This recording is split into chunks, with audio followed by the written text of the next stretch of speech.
I've been covering the last couple of months this lawsuit that's going around where Games Workshop is exploiting this law, which I believe exists in Florida, where they can combine all of these threats of trademark infringement into one suit, which saves them legal money so they don't have to pursue everybody individually. What this means is effectively they can attack everybody at the same time with very little investment and forcing people to have to respond who really aren't equipped for legal battles for their little online stores and all that.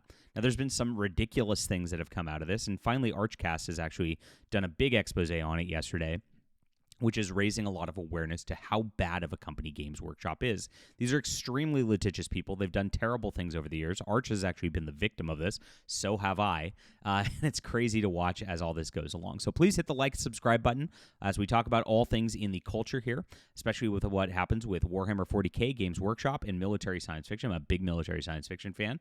And I'm also a military science fiction writer. And so if you like crusading in space, guys, which I know you do, I know you'll really enjoy my Justified Saga of the Nano Templar. We got very high ratings on Amazon right here, as you can see. It's a trilogy, and it is Crusades in space. It is legit on this level, and I don't do it grimdark. I'm not a grimdark kind of guy. I like aspirational heroes. That's my difference right here. But if you like Warhammer 40K, if you like Star Wars, I think you'll really enjoy the action-packed nature of the way I write, and it's in the description below. Check it out. It's on ebook, print, and audio, and there's a full trilogy you can get today, all 3 books on every format, and I appreciate you for supporting our channel and supporting independent works, because that's how we're going to build things. I'd love to make, I'm not going to announce it yet. All right, we'll go back to Games Workshop, and I'll leave you hanging with that. But I do like gaming. Just letting you know, there's my teaser for you. So Games Workshop has reached a new low in its campaign against the Warhammer 40K community, launching what can only be described as a scorched earth legal assault against 200 small businesses and independent creators. The company's latest action demonstrates a level of hostility towards its own fan base that surpasses even Disney's notorious reputation for aggressive copyright enforcement. YouTuber Arch, of course, addressed the situation. He said, "It's official, Games Workshop is worse as a company than Disney, a bigger, suckier, litigious company than the House of the Mouse. Now, that is a lifetime achievement if I've ever seen one." I don't have Arch's voice, so I can't do his... I don't even think I can mimic it very well. He's got that, British radio voice. You know what I'm talking about, where it's super, super good. It's excellent for YouTube. And that's why he, of course, is so successful. But Arch knows this all too well. He used to have his channel named after Warhammer 40K, and because of that, they made him change the name of his channel. They sent him cease and desist and the like. I don't think they had cause on that. This is one thing that I get not wanting to fight it because it's just such a pain in the butt. But I wouldn't have backed down on that. I guess that's why I'm more of a anti-corporate warrior than a lot of these guys are. But I would have just fought it tooth and nail and just gone for it because, you know what, screw these guys. That's how I view about things. And the thing is, they rely on you not fighting, because if you don't fight, they can just do these little things and file these little things in court and just send cease and desist and harass people. And they know they can get away with it, and so they push further and further every single time. So that's why I always say fight it. I like Arch for the most part, but like I said, that's what I would have done. Now, they did come for me as well. I had a Space Marine comic, which was very, very successful last year. I did it on Fund My Comic, and they actually went to Fund My Comic and told them and sent them a cease and desist, ordering them to take it down, saying they had a trademark for Space Marine. They lied. They do not have a trademark for Space Marine comics. They have a trademark for the video game Space Marine, right? And the term Space Marine is a common use, which is also in, it's like a full Amazon category. Look at this, Amazon Space Marine. And I'm not the first person they attempted to sci-fi books. Let's go on this, and you can look at this, best Space Marine science fiction. They have a whole category of Space Marine science fiction right here, and I know a lot of these guys on the top. Look, none of them in the top 10 are even Warhammer 40K. That's the funniest part about all of this. So they don't really have a leg to stand on in a lot of these lawsuits. Didn't with me.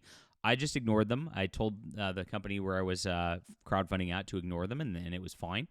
They sent a response back. Based Fund My Comic said, you don't have this copyright. You've got no legal leg to stand on. But they just send all these out there just to try to mess with people is really how it goes on, so they can maintain things. And it's pretty rich because Warhammer 40K, if you are familiar with the setting, is really just a hodgepodge of different popular settings as well. Space Marine really comes from Robert Heinlein's Starship Troopers. That's where they got it from and lifted it. Most of their setting and their fantasy setting, it all comes from Lord of the Rings, but twisted to begin grimdark. Even the space setting is Lord of the Rings in space, if you think about it. And so everything they do is just like I said, a copy pasta of something else. Ironic that they're so litigious on that front as well. Now, they're going after fans at this point. It's even worse than just going after Arch for his commentary and not wanting their name on that, or going after me for Space Marine as an author. Going after just like fan channels and the like, who are like, these are people who spend their entire existence promoting your game, promoting your property. These are people who you should be giving things to try to keep them happy. But it's quite the opposite, and this is what turns off fans more than anything. When they attack these businesses and the like, it's crazy.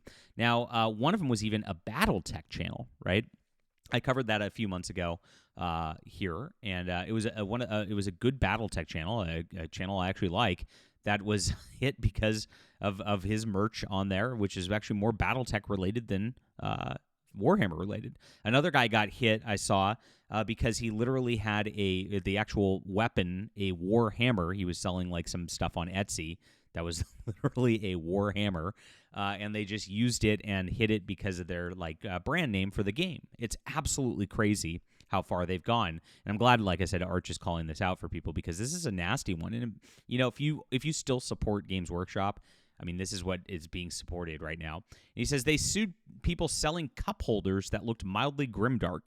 They sued a person making BattleTech content, for God's sake. That's what I already mentioned.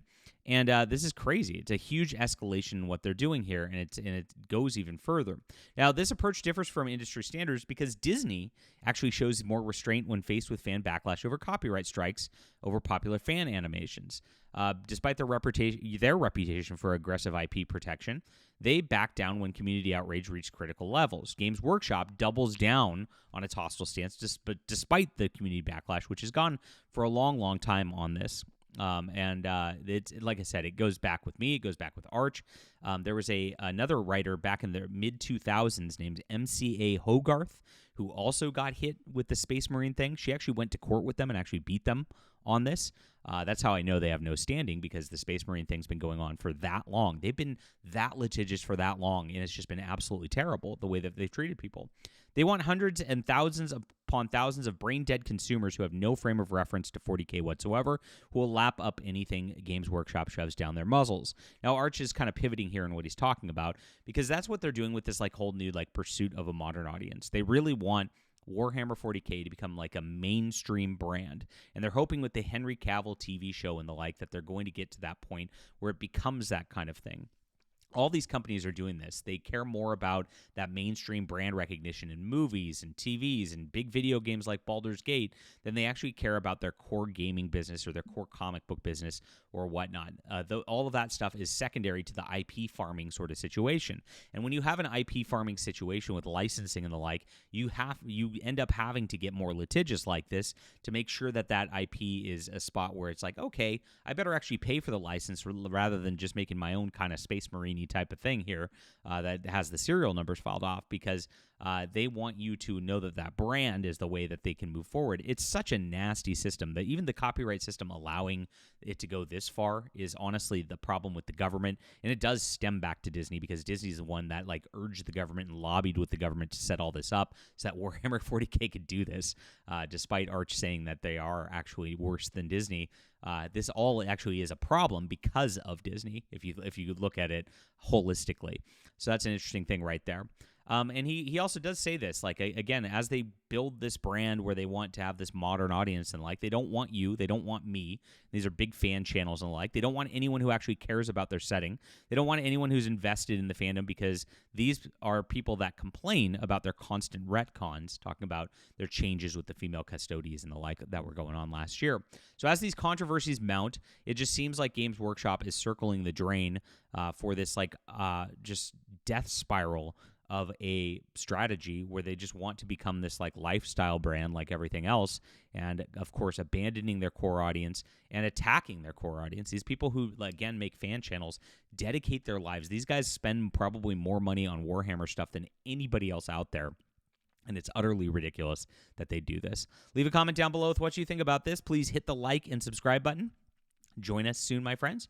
And, of course, check out my Justified Saga, The Nano Templar.